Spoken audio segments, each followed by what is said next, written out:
கிறிஸ்துவுக்குள் பிரியமான அன்பு சகோதர சகோதரிகள் யாவருக்கும் என் அருமை ஆண்டவரும் உலக இரட்சகரும் ஆகிய எம்பெருமான் இயேசுவின் ஈடு இணையில்லா நாமத்தினாலே நான் இன்று உங்களை வாழ்த்துகிறேன்.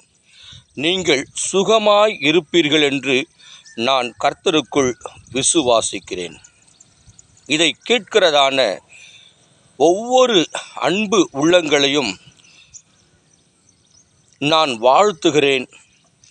அவர்களுக்காக நான் தொடர்ந்து ஜெபத்திலே தேவனை நோக்கி மன்றாடி கொண்டிருக்கிறேன். இன்றைய நாளிலும் கூட நமக்கு கர்த்தர் ஒரு வார்த்தையை கற்பிக்க விரும்புகிறார், கற்றுக் கொடுக்க விரும்புகிறார். அதை நாம் கவனமாய் கற்றுக்கொண்டால் நம்முடைய வாழ்விலே கர்த்தர் நமக்கு பல வகையிலே நமக்கு அவர் உதவி செய்கிறவராய் இருக்கிறார் என்பதை நான் உணர்ந்திருக்கிறேன்.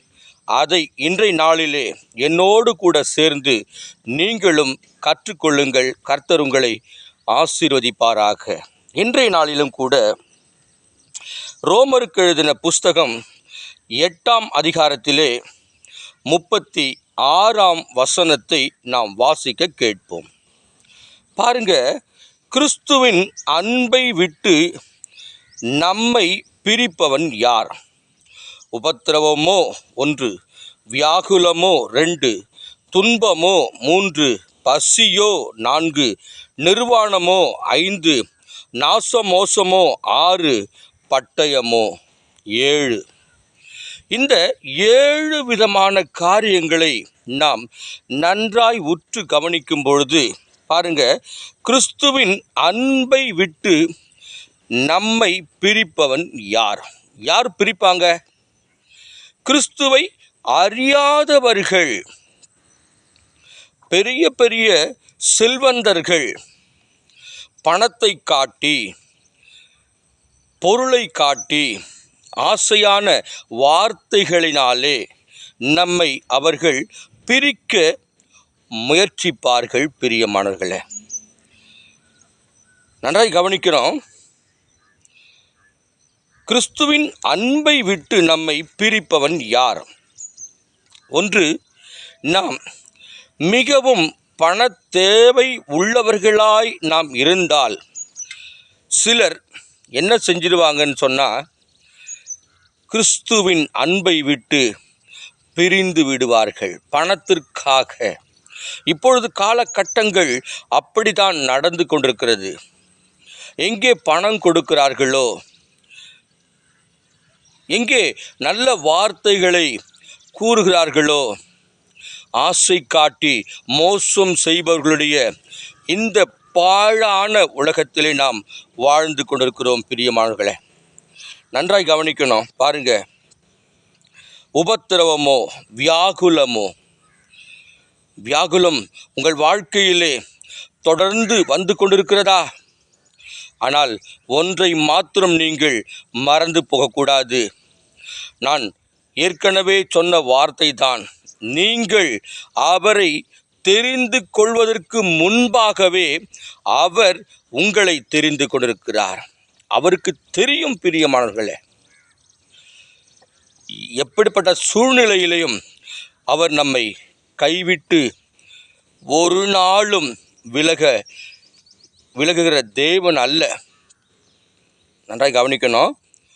பாருங்க, அடுத்தது துன்பமோ, துன்பமான காரியங்கள் உங்கள் வாழ்க்கையிலே நடைபெற்று கொண்டிருக்கிறதா? ஆனால் அந்த துன்பத்திற்கு பிறகு உங்களுக்கு ஒரு இன்பமான காரியம் நடக்கும். இதை நீங்கள் வாழ்க்கையிலே மறந்துடாதீங்க. அடுத்த காரியம் பாருங்க, பசியோ, பசியாய் இருக்கிறீர்களா? வேத வாக்கியம் என்ன சொல்கிறது? மனுஷன் அப்பத்தினால் மாத்திரமல்ல, தேவனுடைய வாயிலிருந்து புறப்படுகிற ஒவ்வொரு வார்த்தையிலும் அவன் பிழைப்பான். அல்லேலூயா. பசியோ அடுத்த காரியம் பாருங்க, நிர்வாணமோ உங்களை நிர்வாணப்படுத்துகிறார்களா? உங்களை நிர்பந்தமான சூழ்நிலையிலே கொண்டு போய் விடுகிறார்களா? கவலைப்படாதீங்க. இதற்கு பிறகு நீங்கள் நிர்வாணம் அல்ல, அவலட்சணம் அல்ல, தேவனுடைய சர்வாயுத வர்க்கத்தை நீங்கள் தரித்து கொள்கிறவர்களாய் நீங்கள் காணப்படுவீர்கள். அடுத்த காரியம் பாருங்க, நாசமோசம் என்று சொன்னால் எல்லாமே கெட்டு போய் விடுகிறது. நம்முடைய வாழ்நாளிலே மற்றவர்களை நாம் பார்த்து பார்த்து பார்த்து பார்த்து பொறாமையினாலே நாமே நாசமாக்கி கொண்டிருக்கிறோம் தன்னுடைய வாழ்க்கையை. அடுத்த காரியம் பாருங்க, பட்டயமோ, கடைசியில் பட்டயத்தை கொண்டு வருகிறவன் யார்? பிசாசானவன் பட்டயத்தை கொண்டு வருவான் பிரியமானவர்களே. அடுத்த வசனத்தை பாருங்க, நன்றாய் கூர்ந்து கவனிக்க வேண்டும். இவைகள் எல்லாவற்றிலும் நாம் நம்மில் அன்பு கூறுகிறவர்களாலே முற்றும் ஜெயம் கொள்ளுகிறவர்களாய் இருக்கிறோமே. இவைகள் எல்லாவற்றிலும் நாம் நம்மில் அன்பு கூறுகிறவர்களாலே, நம்மேல் அன்பு வைக்கிறவர் யார்? அவர்தான் என் அப்பன் இயேசு கிறிஸ்து. அல்லேலூயா. அவர் உங்கள் மீது அன்பு செலுத்துகிறபடியினாலே அவருடைய அன்புக்கு ஈடு இணை இல்லை. அவருடைய அன்பு என்றைக்கும் மாறாது.